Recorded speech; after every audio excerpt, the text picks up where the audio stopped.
Questa è la storia di come sono diventata una freediver in 3 giorni. È già da qualche tempo che mi ero interessata a questa disciplina, avevo questa sensazione che mi sarebbe piaciuto tantissimo e quindi ho voluto provare. Finalmente è arrivato il giorno, sto per iniziare il mio corso di freediving, di apnea. Non ho praticamente dormito per eccitazione, non vedevo l'ora di iniziare questo corso, ho un po' paura di avere delle aspettative troppo alte o semplicemente non riesco a fare nulla, però non vedo l'ora di iniziare.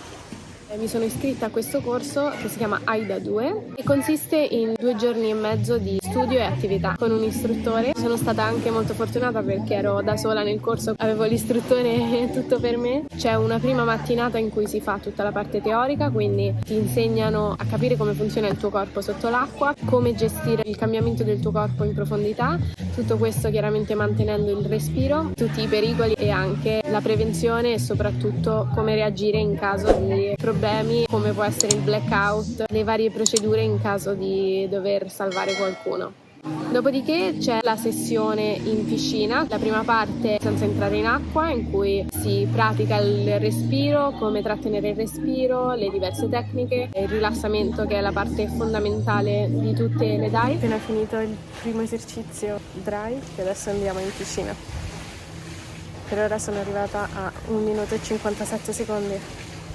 Secondo me ce la posso fare arrivare a 2. E dopodiché si entra in acqua in piscina. Si fa una prima parte di apnea statica, che vuol dire che rimani fermo con la faccia dentro l'acqua, trattenendo il respiro, e lì non riuscivo neanche a sorpassare i 2 minuti all'inizio. Invece poi no way, no way. Sono arrivata a 2 minuti e 39 e devo dire è stato abbastanza impressionante perché mentre lo stavo facendo non mi ero resa conto che avevo sorpassato i 2 minuti. E poi c'è la parte dinamica, quindi la stessa cosa in piscina ma nuotando, quindi invece di calcolare il tempo si calcola la distanza, e in quel caso sono riuscita ad arrivare a 41 metri, che è 1 metro in più del minimo richiesto per passare il corso, quindi passato con la sufficienza. Il secondo giorno ci sono le 2 sessioni in mare aperto e lì è stato pazzesca. La prima sessione mi sono divertita un sacco e qui anche si praticano 2 discipline, diciamo 2 categorie diverse. La free immersion, che praticamente consiste nel scendere sotto l'acqua aiutandosi con le mani senza fare alcun movimento con le gambe, tenendosi alla cima che viene messa sulla boa. Il primo giorno ero arrivata a 14 metri. Thank you! Nel frattempo è arrivato il mio cocco.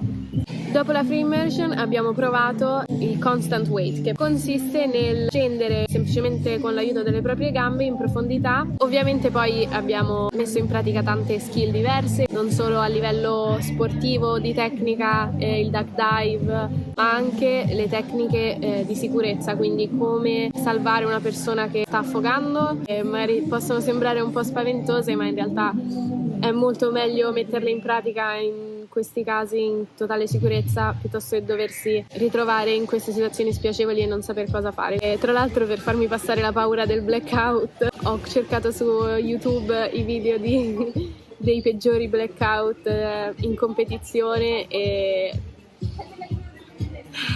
è impressionante. È stata pazzesca la prima sessione perché era la prima volta che provavo ad andare sott'acqua semplicemente con la forza del mio fiato e mentale, perché alla fine è uno sport molto mentale. Ero contentissima, ero euforica appena finita la sessione. È stato bellissimo, ancora meglio di come me l'aspettavo. È vero che avevo tantissime aspettative molto alte, avevo questa sensazione che l'apnea fosse qualcosa di speciale per me ed effettivamente è così. Mi sento comoda, forte e ho proprio voglia di tornare in acqua e rifare tutto da capo. È bellissimo. Ok, mi sto preparando per il secondo dive della giornata. Non vedo l'ora. Poi nel pomeriggio abbiamo iniziato la seconda sessione. Devo dire che ero abbastanza stanca perché comunque stare in acqua varie ore facendo questi allenamenti, e anche nei momenti in cui non ti alleni sei in mezzo all'acqua con 2 o 3 kg nel mio caso di pesi addosso, e quindi ti devi mantenere a galla con questo peso, è stancante. E dopo la seconda o terza dive c'è stato un momento in cui sono arrivata nel punto più profondo, mi sono guardata intorno un attimo e ho detto caspita, sono sotto al mare a testa in giù in profondità. Ok, un piccolo momento di panico. È stata la prima volta che ho realizzato che caspita stavo facendo qualcosa di potenzialmente rischioso. Un prima e un dopo per me. A quel punto avevo più difficoltà a rilassarmi, quindi ci siamo semplicemente focalizzati su altre cose da allenare. Però quando poi era arrivato il momento di tornare a riva ho pensato: io non me ne voglio andare da qui con la sensazione di sentirmi scomoda sotto l'acqua, perché è una sensazione che non ho mai avuto nella mia vita. Quindi voglio superare questa piccola paura, soprattutto per tornare in acqua domani e sentirmi bene e poter avere le stesse sensazioni che ho avuto nella prima sessione. Quindi ho chiesto al mio istruttore di poter ripetere di nuovo una deep dive e sono contentissima di averlo fatto, perché mi sono sentita molto meglio, molto più rilassata e ho sconfitto un po' questo blocco che avevo.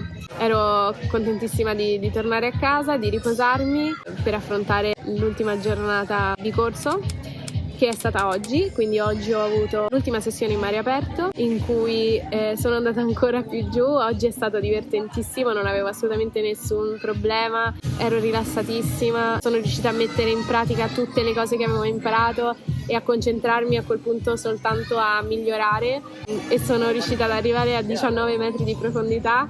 Non ci potevo credere, è stato veramente pazzesco. Se ci ripenso adesso ancora non ci posso credere, soprattutto perché il massimo che si può raggiungere con lo scuba diving, con il certificato che ho io, sono 15 metri.